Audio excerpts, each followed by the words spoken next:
I'm Dr. Helen Davis. I am Professor of English and Women's and Gender Studies here at Wilkes University, and I am the Faculty Advisor for the Gender and Sexuality Alliance. It is November 20th, 2025. The Wilkes University Gender and Sexuality Alliance was honored to host the community's Transgender Day of Remembrance Vigil again this year.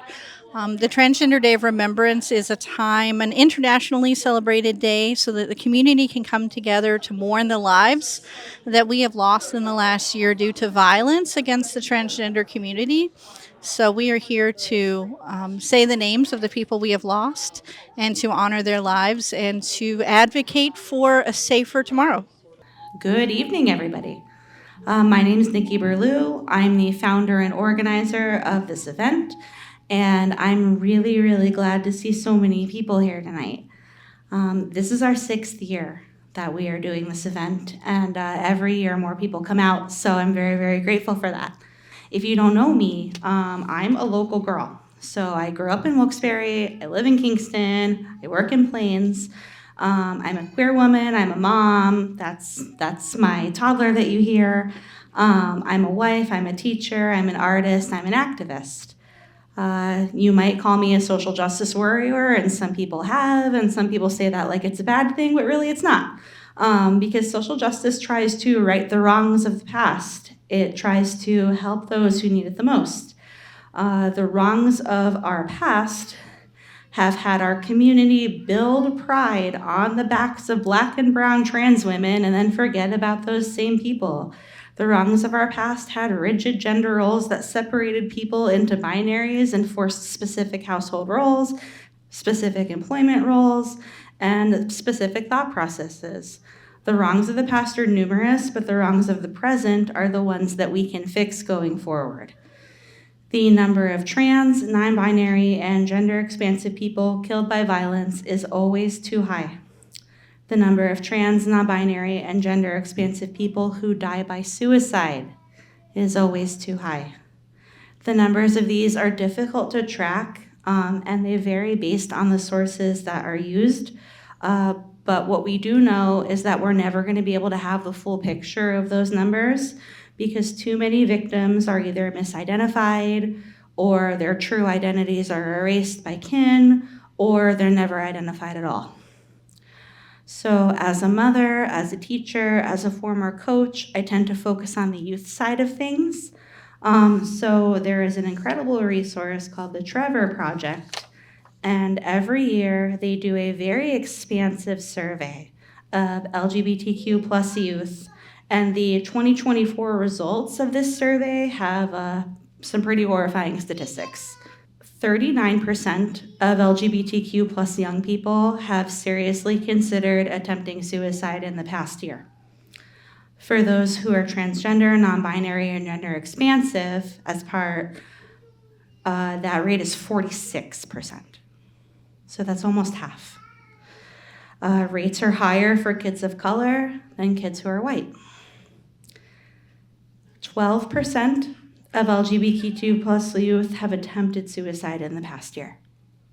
12% have attempted. What we know about suicide attempts, though, is that of people who attempt and survive, the vast majority never attempt again. So we can have that to look at. So also in that survey, a full 90% of the youth surveyed said that their well-being was negatively impacted due to recent politics. Maybe this one? Okay, here we go. So a full 90% of the youth surveyed said that their well-being was negatively impacted due to recent politics. This is horrible and shouldn't surprise anybody. But there's some hope in the survey too. So LGBTQ plus youth who reported living in very accepting communities attempted suicide less than half the rate of those who reported living in very unaccepting communities. And of these youth surveyed, 54% of them found their school to be gender affirming, and those who did so reported lower rates of suicidality. So, affirming schools, affirming people. The hope comes from righting the wrongs, from making sure trans kids feel safe and affirmed, from supporting coworkers, supporting friends, supporting acquaintances on their journeys, from saying it's not okay to inappropriate comments, or from refusing to support a company or an individual with hateful practices and views. Be a safe person, be a safe space, be a trusted person. Just one accepting individual in the life of a trans, non-binary, or gender expansive person makes that person more likely to survive. This is harm reduction. Thank you all for being the safe and affirming people that everyone needs. I would like to welcome Abby from the Wilkes GSA. All right, can you guys hear me? Woo! Hello, everybody. Thank you so much for joining us. I would like to welcome everybody to Wilkes campus. I'm very happy that you guys have joined us for this event tonight. It is a very important event, especially to the queer youth in school right now. So if you would like refreshments, they're over there by the left. If you need a candle still, there are at the front there's a table with the candles. And I really do hope that everybody pays their respects and enjoys the event. Thank you so much. I would like to introduce Alec. I'm going to start by leading us through a really big deep breath first, okay? So I want everybody to breathe in for 4, hold for 4, and then let it out for 4. Are you ready? Okay. In, 1, 2, 3, 4. Pause. 1, 2, 3, 4. And let it out. 1, 2, 3, 4. Okay, I didn't breathe, but I know other people also need that sometimes, that reminder to breathe. I know I need it a lot. Every year I struggle to know what to say. It often feels like there are no words that could fully encapsulate the overwhelming grief that our community has been enduring for decades, for centuries. The grief that continues to build under this political climate feels really heavy. I know for many of us, it feels heavier than last year. So when I don't know what I'm going to say, I start by reflecting back to the past.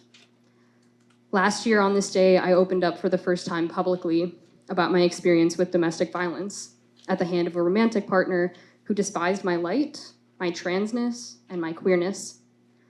I spoke about surviving a man who ultimately attempted to take my life and destroy my spirit. But my body, my transcestors, my indigenous family tree that I may never know, cried out, and they said no. I will not leave. I am not ready. I must be here. Every year that I make it to this day, I am lucky, and I am grateful. I reflect back. I'm overwhelmed by grief.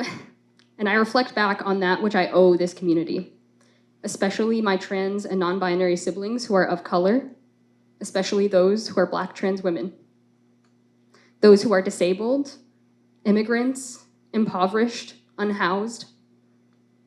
Last year, I said that I love myself because I love you, and that is still true. It will always be true.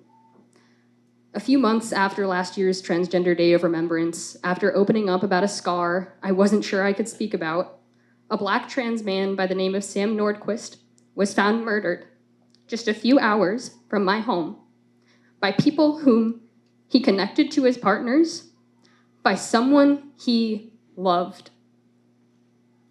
Seeing that news, his face, hearing how his family and friends spoke about him as a force of kindness who could light up a room and who would give the shirt off of his back to anyone in need. As someone who had a heart of gold, it filled me with simultaneous grief, rage, and empathy. I have to keep showing up for people like Sam, for people like Elisa Ray Shoup, a trans woman who took her own life in Syracuse around the same time that Sam passed. The weight of their loss nearly crumpled me to the floor. but it was fellow people in my community who took my hand. We helped keep each other steady. Jinx, I need you to know how much you saved me during those months. I would not be standing here without you. And today, if you're able to, I hope you speak. Because this room, this state, this country, this earth needs to hear and heed your voice. And I need everyone in this room to commit to keeping each other safe, to keeping me and Jinx and every trans and non-binary person in our community respected, protected, and supported. We don't need you to take care of us, but we do need you to stand in solidarity with us. More names I knew kept popping up. Trans lives lost too soon, legends, activists, students, creatives, givers, thinkers, dreamers, doers. It started to feel, as I read through all the stories of those who are now gone, as I heard about the stories of Sam and Elisa and Sonny Hopkins, like death was closing in on me. But then I remembered you. I remember love. I'm wrapping myself in you, and you can wrap yourself in me, and together we are a gift. We will continue to give and receive. Our community will continue to endure as we always do, arm in arm, grieving today, but getting up tomorrow to fight. At a vigil in Binghamton earlier this year, held to honor, remember, and cherish Sam Nordquist, Tahiri Broom, and Elisa Ray Shoup, I read to an audience of many allies 2 Thich Nhat Hanh readings from my little Thich Nhat Hanh book, which I will pull out of my cargo pants in one moment. And then I will read you a third one that I did not read to them. This first one is called Hugging Meditation. Actually, I'm going to attempt to use this. It won't fit, just kidding. That's totally okay. We all feel insecure. We don't know what the future holds. Accidents happen. A loved one may suddenly be struck by an incurable disease and die. We are not sure if we'll be alive tomorrow. This is all part of impermanence. This feeling of insecurity makes us suffer. How can we face this feeling? What is our practice? I think living deeply in the present moment is what we have to learn and practice to face this feeling of insecurity. We have to handle the present moment well. We live deeply in the present moment so that in the future we will have no regrets. We are aware that we and the person in front of us are both alive. We cherish the moment and do whatever we can to make life meaningful and to make them happy in this moment. I propose hugging meditation for when we are angry with someone in our family, and also for when we're not angry. We close our eyes, take a deep breath, and visualize ourselves and our beloved 300 years from now. Then, the only meaningful thing to do is open our arms and hug them. When you hug someone, first practice breathing in and breathing out to bring your insight of impermanence to life. Breathing in, I know that life is precious in this moment. Breathing out, I cherish this moment of life. You smile at the person in front of you, expressing your desire to hold them in your arms. This is a practice and a ritual. When you bring your body and mind together to produce your total presence, to become full of life, it is a ritual. When I drink a glass of water, I invest 100% of myself in drinking it. You should train yourself to live every moment of your daily life like that. Hugging is a deep practice. You need to be totally present to do it correctly. When you open your arms and hold the other person, you practice 3 mindful breaths. Breathing in, I know that they are still alive in my arms. Breathing out, I feel so happy. Life becomes real at that moment. Architects need to build airports and railway stations so that there is enough room to practice hugging. You can also practice it in the following way. During the first in-breath and out-breath, you become aware that you and your beloved are both alive. For the second in-breath and out-breath, you think of where you will be 300 years from now. And for the third in-breath and out-breath, you go back to the insight that you are both alive. Your hugging will be deeper, and so will your happiness. The next one is on understanding. And this one is for my allies in the room.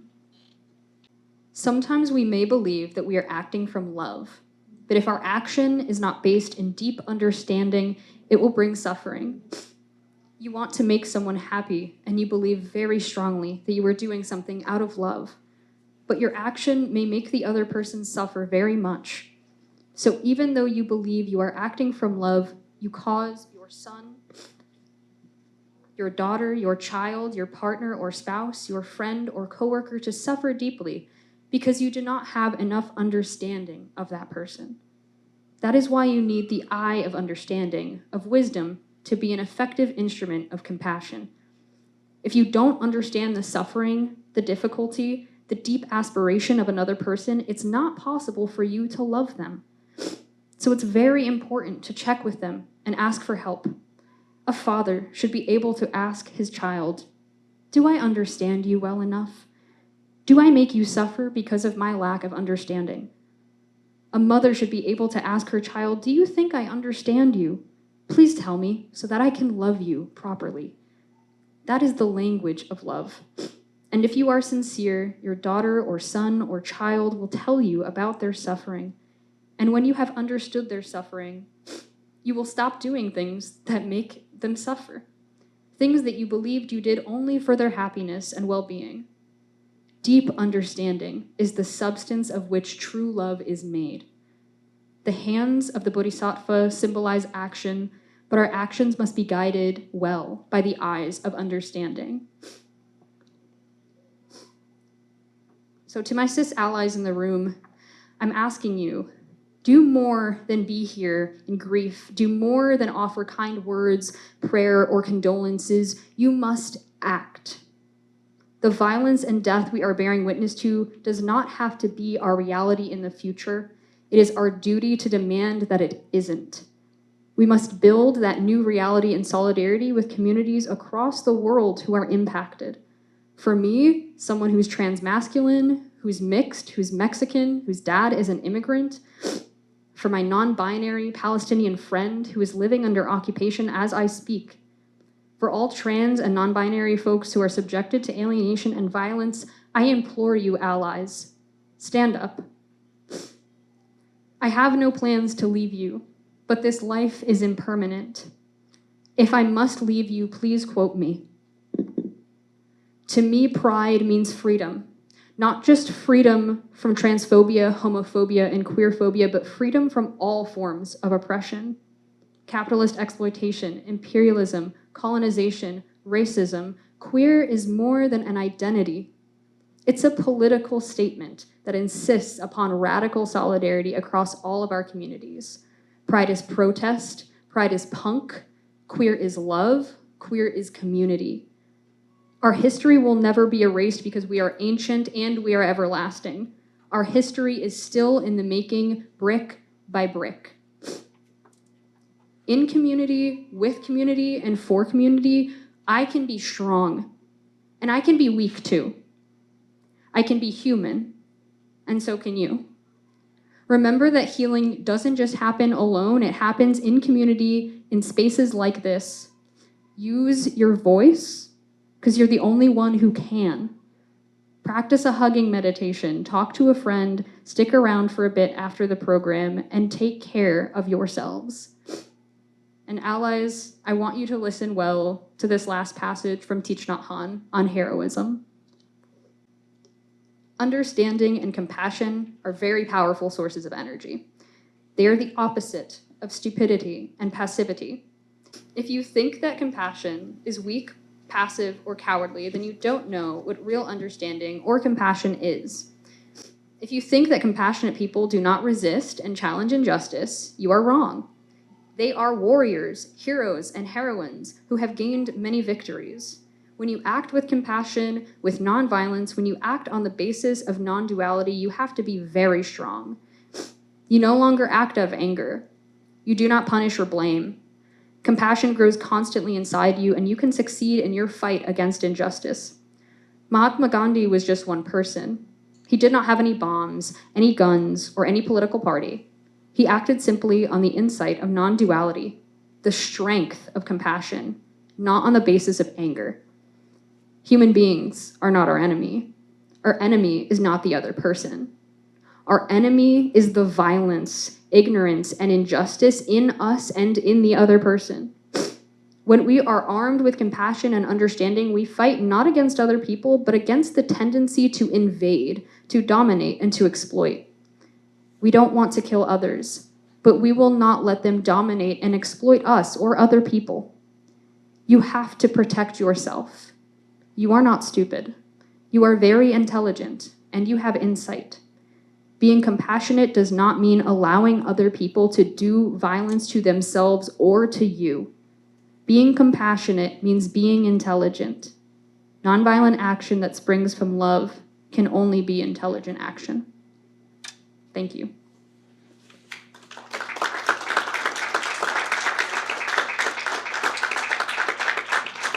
Good evening, everyone. It's such a privilege to be here this evening and to hold the heavy weight of this grief with all of you. Although tonight is a night to recognize those we've lost, I would like to take a moment to focus on some of the folks who are still here. For those who don't know me, hi, my name is Levi LaRouche. I use any pronouns, and I am the programs coordinator at the Eastern PA Trans Equity Project, which kind of means I have the coolest job in the world. I have the opportunity to directly support so many wonderful trans folks in our community, and I get to hear their powerful stories every single day. One of my favorite parts of this role is getting to walk folks through the legal name change process, which is a process steeped in joy with so much hope at the end. And one of the things I have to ask folks as I prepare them to go before a judge and exercise their rights is to ask if they've ever personally experienced violence, harassment, or abuse. I've asked this question to over 100 trans folks this year. And in response, I get stories. I get stories of domestic violence, of complicated family situations, of personal trauma, harassment on the streets. And I also get folks who protect themselves from that by shutting in and staying home. And the amount of effort that is taken to avoid that violence by everyone in our community is absolutely staggering. I want us to remember that the violence that we are acknowledging here tonight in our community members that we've lost, a little piece of it lives inside each and every transgender person, whether you have personally been touched by violence or not. As Alec said, for those who join us every year, this year feels a little heavier than most. I don't think I know a single person who hasn't lost something this year, be that something tangible, opportunities, jobs, loved ones, or things that are a little harder to put into words. A plan for the future, a sense of safety, an idea of what the world can be. And it's not easy to make sense of it all. Last night, I was doing my annual playthrough of Night in the Woods, which is an incredible video game if you've never experienced it. It's a beautiful coming-of-age story and a love story to Appalachia and Pennsylvania that really rings true here. And there's a quote that always sticks with me.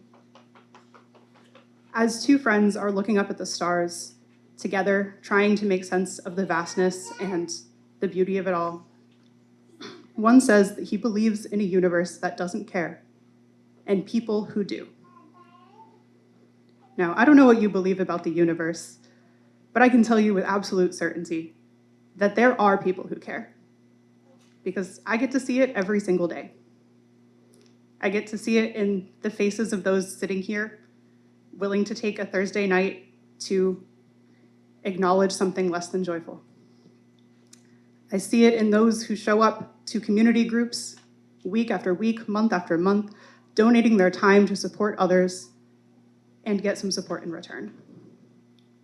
I see it in those who reach out, maybe not knowing a trans person, not loving a trans person, but desperate to help and seeing our struggle. And I see it in all of our community members. I see it in those who are buoying themselves to buoy the others experiencing this grief simultaneously. And I hope that those people who care can help push us forward and help offer some solace in a challenging time. There's another line from my favorite game that hit me even harder this year. Even if nothing can save us forever, a lot can save us today. And I really think that's true. I think that there is a good reason for us to focus on the joy, even when it feels that it's coming farther and farther apart. There is so much joy and hope and beauty and love in the trans experience, and that's something that I hope we can hold today alongside of our grief. I want to be crystal clear. To the trans folks in the room, you are already doing enough. You are doing enough by waking up every single morning and being the person that you are, whether you're shouting it from the rooftops or saying it quietly to yourself at the end of your nightly routine. I want you to know that coming out and doing this community work is just a bonus. And while we love to have you here, I want you to invest in yourself first. To the allies in the room, those who are feeling helpless or worried that they're not doing enough, know that there is always an opportunity to do more, and that the things that you're doing are being seen and appreciated. Showing up is already so much. But there's more you can do. You can join one of the wonderful organizations here tonight. You can donate your time, your money, and your voice by loudly and proudly continuing to support us. I want to thank the local organizations and organizers who are here doing this work, holding this down every day, and continuing to support our community. And I want to thank every person here who has chosen to keep caring, even if the universe feels like it doesn't. And as we remember those we've lost, I want you to remember this as well. The violence we acknowledge tonight touches the lives of many people in this very room. But so does the love. So does the community.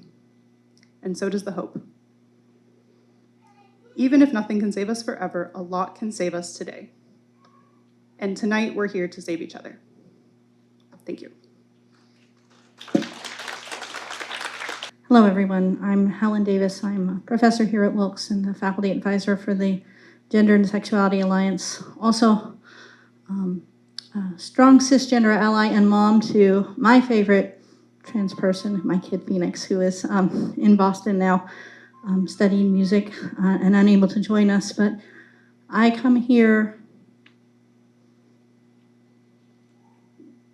to thank you for coming and to share in just a moment the names of the people that we have lost this year. Before I do that, let me say a couple of things.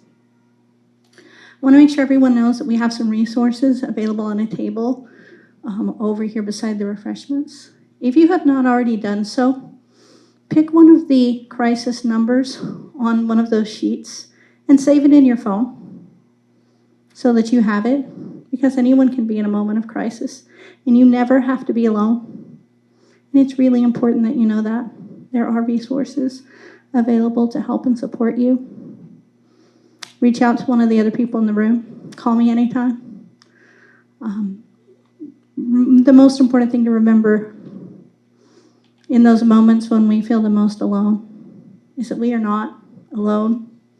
And when we feel isolated or helpless or like it's not worth it anymore.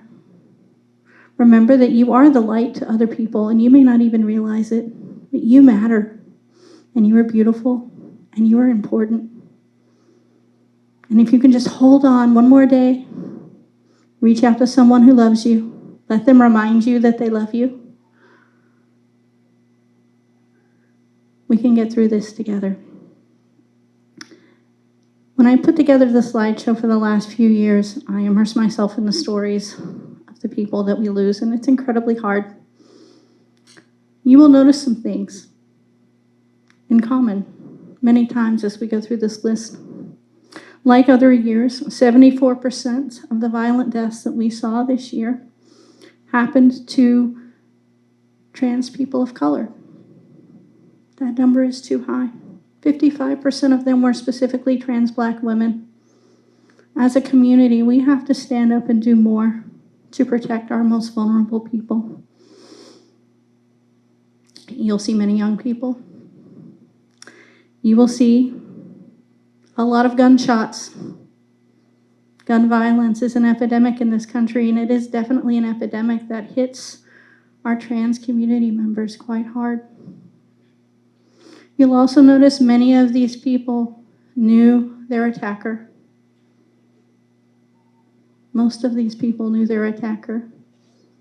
It's not just some random person on the street. It's often a boyfriend, a father, a husband, a date. And that's scary. And that's why it's really important that we don't let anyone feel isolated, and we make sure everyone knows who their support structures are. So if you were an ally in a trans person's life, make sure they know that you are there and that you love them and that you can be a support for them. And I'm not anyone's mom in the room, but if anyone needs a hug, needs just a few minutes, please let me know. I'm always here. It is an honor to get to work with my students. It's an honor to have watched my own kid grow up and become a successful adult. It's my honor to get to know some of the beautiful people that are in this room and to have seen their stories. And we honor them, and we honor the people in our slideshow today. Please remember, too, that this is always just a small number. We can never capture everybody. So many trans people are misgendered and dead named when they die, and so we don't ever get to record who they are, but we catch who we can, and we honor them today. Jay Lee actually went missing in 2022, but Jay's body was only found in February of this year, so we included Jay in our tribute this year. Jay was a graduate from the University of Mississippi, had planned to go to graduate school, was an artist. Kyla Jane Walker was beloved by her family, and she was a fierce advocate for the weirdos and the misfits of this life. Grayson Kuhn is also someone who was killed last year in September, but we didn't know Grayson's name last year, so we have included Grayson Kuhn in our tribute this year. Malaysia Wright was a well-known person in the Minneapolis club scene and was an avid dancer. She loved her friends and she loved her family. She was shot and killed in Minneapolis. Cam Thompson was just 18, planning to go to college, working on buying a car. She loved to do hair and nail art. She had a beautiful and contagious smile, and she was shot and killed in Tuscaloosa on December 16th. Johnny Adamo, a non-binary, gender non-conforming, biracial American of Dominican descent, who was a beloved member of the Seattle Drag and Renaissance Fair communities, was caught in a gun crossfire and killed on New Year's Eve. Aubrey Dameron, 25, two-spirited Cherokee trans woman who had been missing for almost 6 years. She was proud of her Cherokee heritage, was a vibrant soul who was full of love and dreams. Aubrey wanted to be an actor or a singer and really loved rock and roll. She had been missing for almost 6 years, but her body was found on January 31st. Her family had never given up on searching for her. Tahiri Broom, 29, was funny and smart, like one of those people who can walk in the darkest room and find some light in it. She was shot and killed in Southfield, Michigan on February 11th. Sam Nordquist. Sam's mom described him as having a heart of gold. Sam loved animals. He worked in a group home for vulnerable adults. He was an amazing friend who was full of life. Sam's story broke my heart. Sam was tortured over months by at least 7 people, and his body was found on Valentine's Day this year.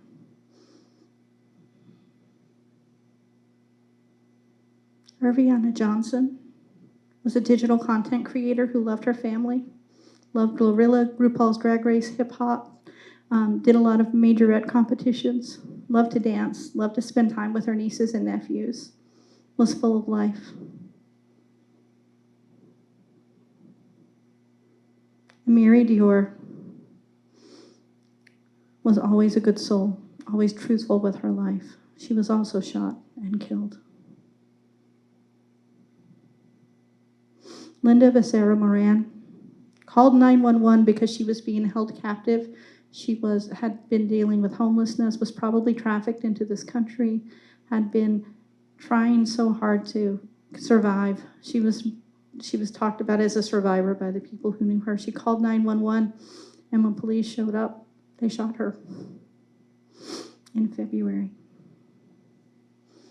She always, even though she was unhoused and had a suitcase of belongings, she always had a statue of the Virgin of Guadalupe, so I made sure I put that on the slide for her.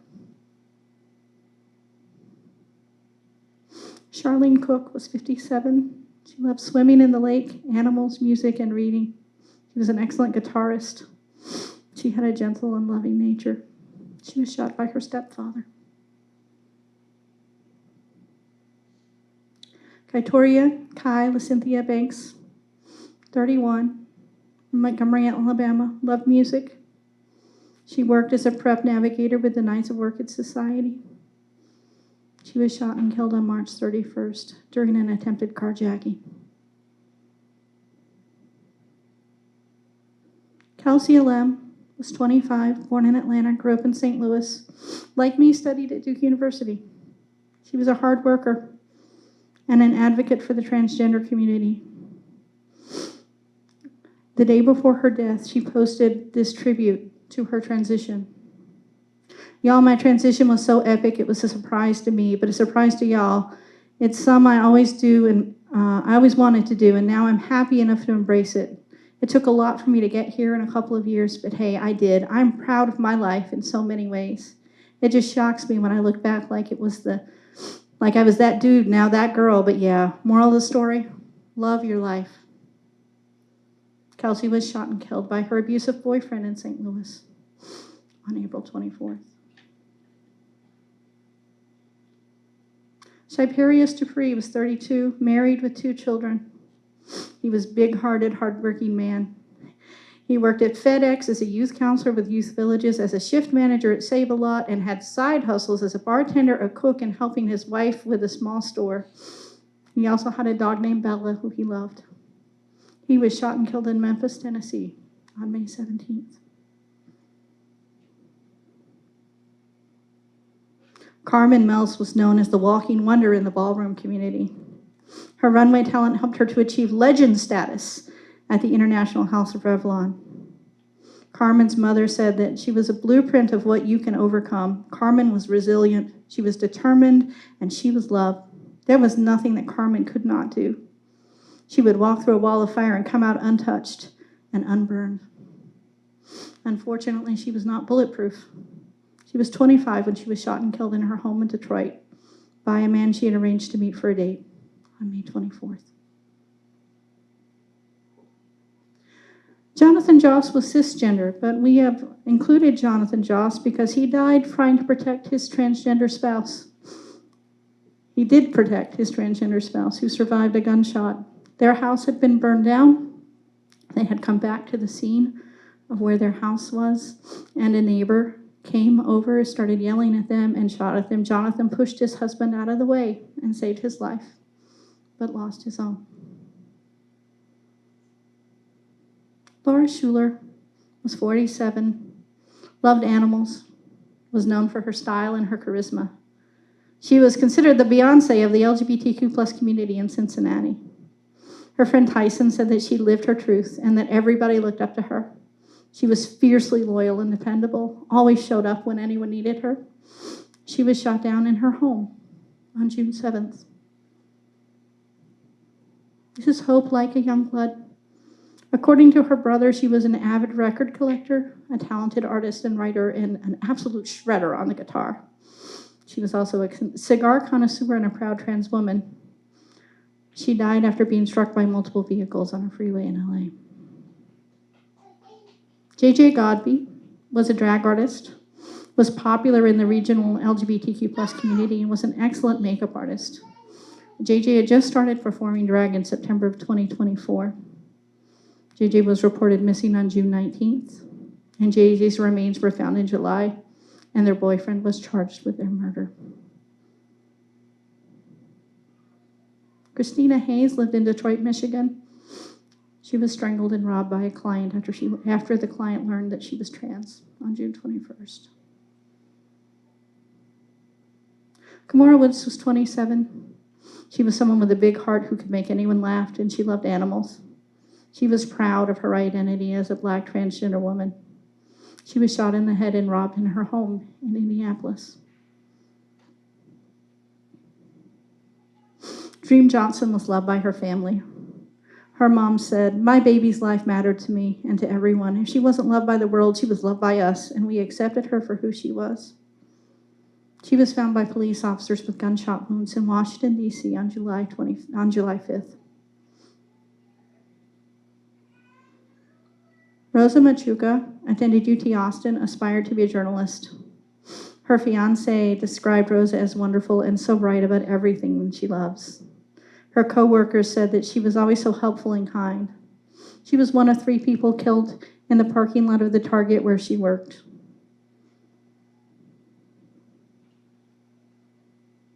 Blair Sawyer was 27. Blair loved dragons, riding her bike, making art, and playing the piano. She had many friends in her artistic and online gaming circles, and she had a large extended family. She was hit while on her bicycle by a moving car that didn't even stop.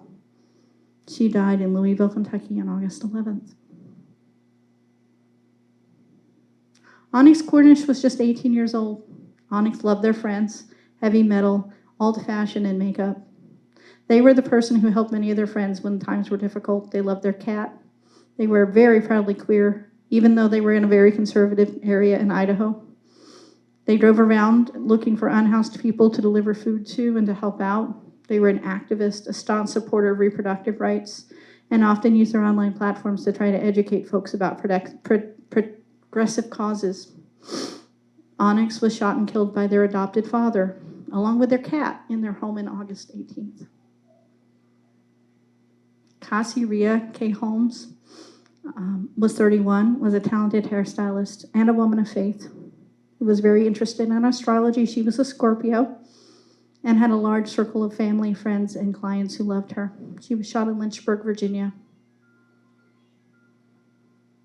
Tiara Love Torrey Jackson worked in the healthcare industry and was a regular participant in Kiki Balls and won a lot of trophies and had a lot of friends in the ballroom community in Charlotte, where she lived, and in Michigan, where she grew up. She was found shot in Charlotte.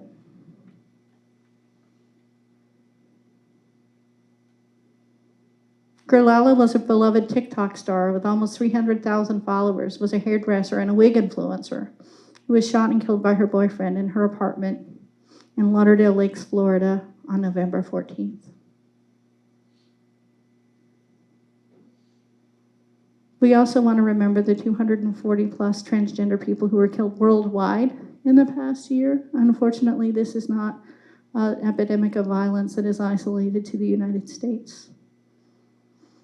We also want to remember the at least 21 transgender Americans and at least 63 transgender people worldwide who died by suicide in the past year, because suicide is often a direct result of violence and discrimination. Over half of those people who committed suicide in this country this year were under the age of 20, were 24 or under. If you are connected to trans youth, make sure they know you love them and support them. It really does matter. Those are the names that we have. We also honor any names we do not have. We still love them. We acknowledge them. We remember them. We promise to be here for each other. We promise to do better.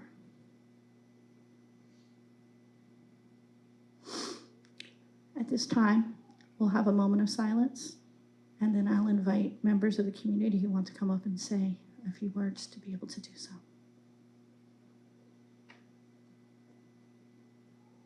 As folks are coming up, another thing that we can do as allies is support our trans community members in any way we can. I see Jinx coming up. Jinx is a book that you could buy.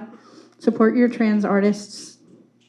Support your trans community members. If you have a job opening, trans folks have the highest rates of unemployment and underemployment. I guarantee you they will be a hard worker for you. Look for people who you can hire and support. Think about other ways that you can be there and be visible and be present for our trans community members. Hi, my name is Jinx Leonard. I use she, her pronouns, they, them pronouns if you're feeling quite queer for yourself. Last year I was here. I talked mainly about myself and about my transition and how I was homeless and all that stuff. I want to talk about my community this time around.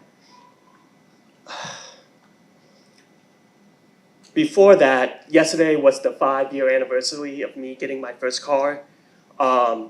Still have that car now, and I did that on my own. I didn't have family, and I didn't have a community. I didn't even know what I was doing, but that car became a staple of who I am today. And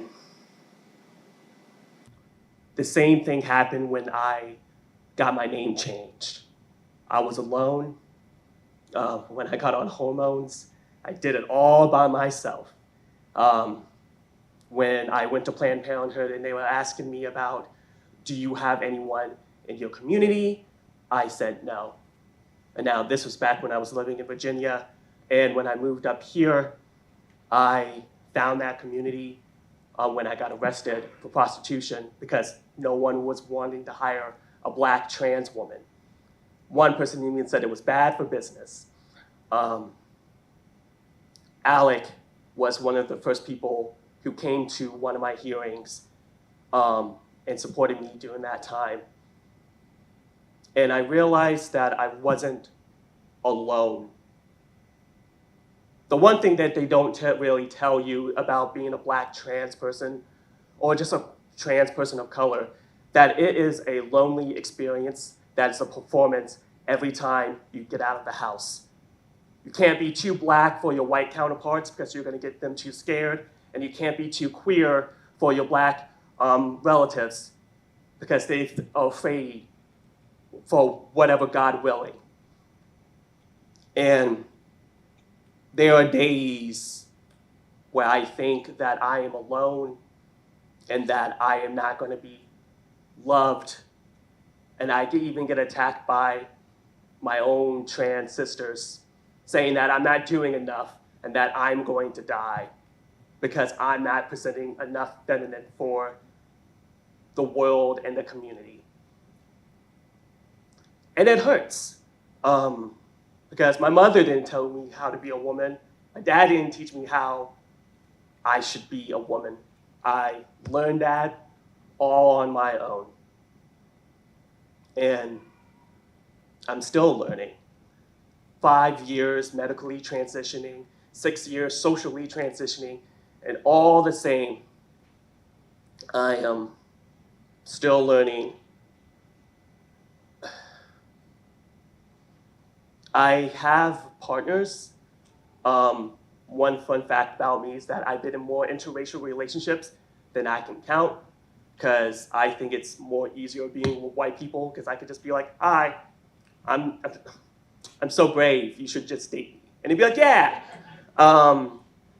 But every time when I was cis or trans, I had to sit them down and just be like, there might be a day where I get shot or murdered or kidnapped or lynched or whatever.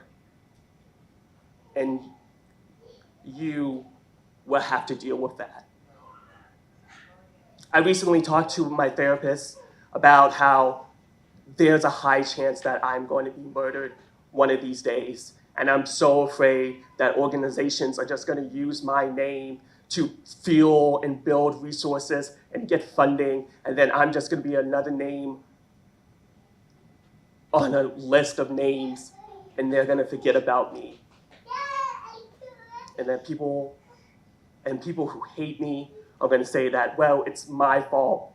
I was the instigator for whatever reason. Being Black and trans is a performance for safety. It's a performance of an identity that I have to represent and to keep, because the world would love to downplay me any chance that they get.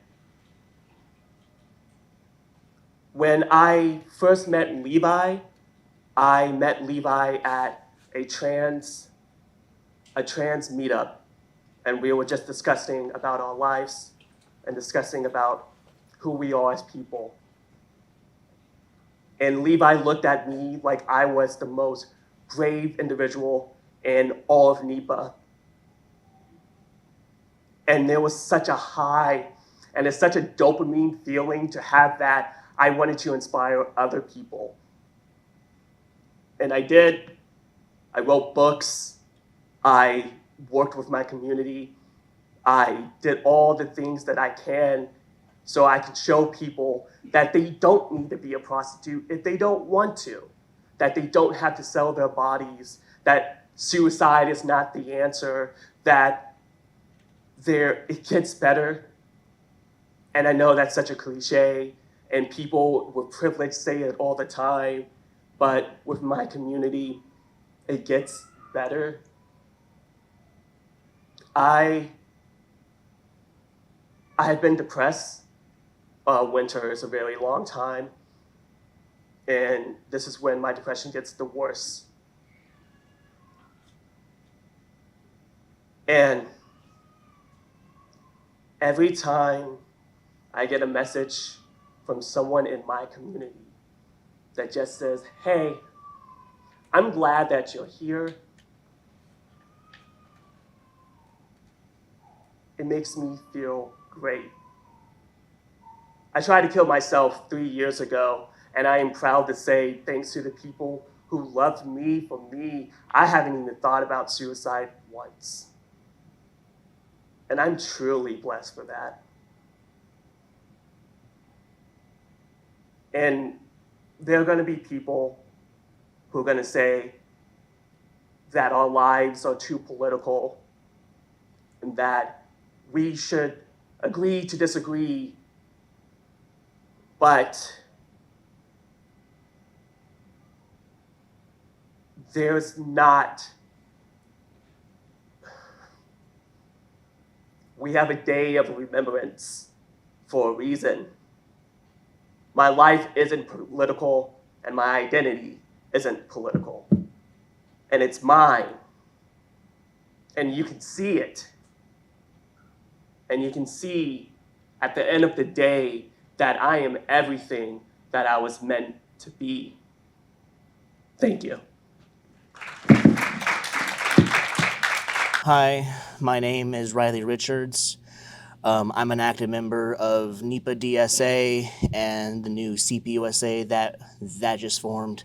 My experience with being a trans woman really began back when I was a child living on a reservation. I grew up on the Pyramid Lake Paiute Reservation. I lived with a band of Cherokee Indian that lived in the area. They were all registered members with the Cherokee Nation. A lot of my family suffered with under the Trail of Tears, the indigenous boarding schools that started here in Pennsylvania, and that trauma just stuck with our family throughout the ages. And growing up, when you don't really look one way or the other, you look like both, you tend to get called something that sticks with you, a half-breed. My entire life, I have been called nothing more than a half of a person. And it wasn't until I was maybe junior high school, maybe 6th or 7th grade, and I learned that I liked boys. I liked everybody. I didn't differentiate gender. I didn't differentiate who somebody was or what somebody looked like. I just saw a person. And people can be loved. So why can't I love this person? And my love for this person had to endure a breakup. We were moving across the country, and I had kept a piece of jewelry, a simple chain that he had given me. And it was my last memory of my boyfriend, AJ. And my family hated this, and I got beat for it. I was beaten with a leather belt so bad that I couldn't sit down. To apologize ahead of time for the words, I was told that there was not to be a fag in the family. And from that moment forward, my life was then a struggle for survival. Growing up in the Confederate South, where no one likes you. They don't like you because you're indigenous. They don't like you because you're black. They don't like you because you're gay or of any variation other than cisgendered white. It's like there's just no concept of diversity in the South. And growing up, I had to wear a mask. And learning to take off that mask now as an adult, as a mother, as somebody who had to learn to heal from generational trauma, who had no one there to help me along the way. And it wasn't up until about 4 or 5 years ago that I saw members of my community, my fellow community members, being bombarded with hate for simply being who they were. And it was at that moment that I decided that I was going to become a trans liberation activist. And I began working with my comrades like Alec and Levi and others. And together we formed alliances and we paved a way forward so that way people in our community could have a voice and feel safe. The thing that I want to tell you today, check on your children. Love your children. It should not matter who they are, what they decide to be, who they decide to be, whether it's a gender expression or whatever the case may be. They are your child. You don't call them a half-breed. You don't call them less of a person. You call them your child. And you support them. And you defend them. You don't have to agree with them. You can find it silly, but they're your child.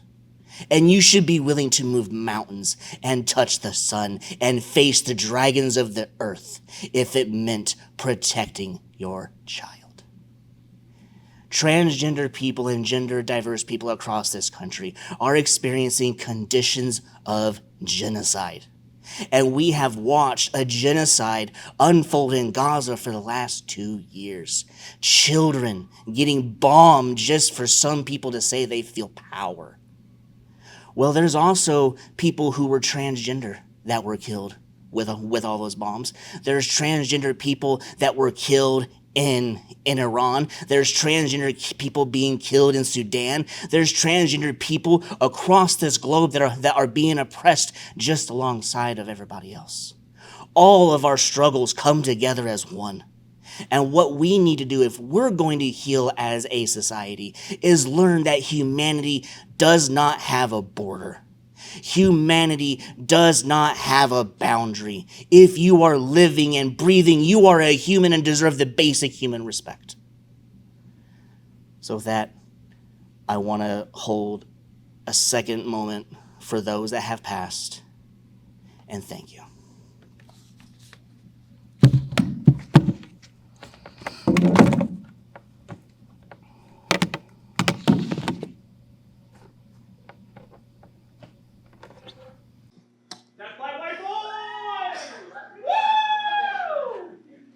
Well, thanks. I've been coming here now probably since the beginning for about 5 years, and I've always kind of hesitated to speak because of obvious reasons. But there were two sort of separate groups I want to speak to tonight, very specifically.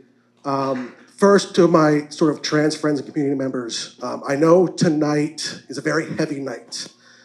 And the feelings that you feel are going to sit with you. But there's something that always comes out of tonight that's very beautiful, and that is community. I have seen a community being developed throughout the course of the years that is unstoppable, that when folks get together, they can move mountains. I have had the honor and privilege of being close to folks that have rallied this community.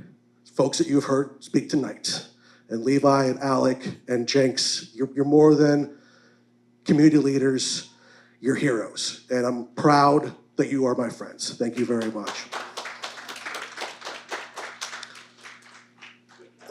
More importantly though, I wanna speak to my fellow cis folks in the crowd, and specifically my cis het folks in the crowd. We cannot grant ourselves the title of ally. Ally has to be something that we are awarded with. And we receive that award based upon our actions. There are going to be people on all political sides that will try to tell you that the issue of trans rights is too divisive. It's not what they would call a kitchen table topic.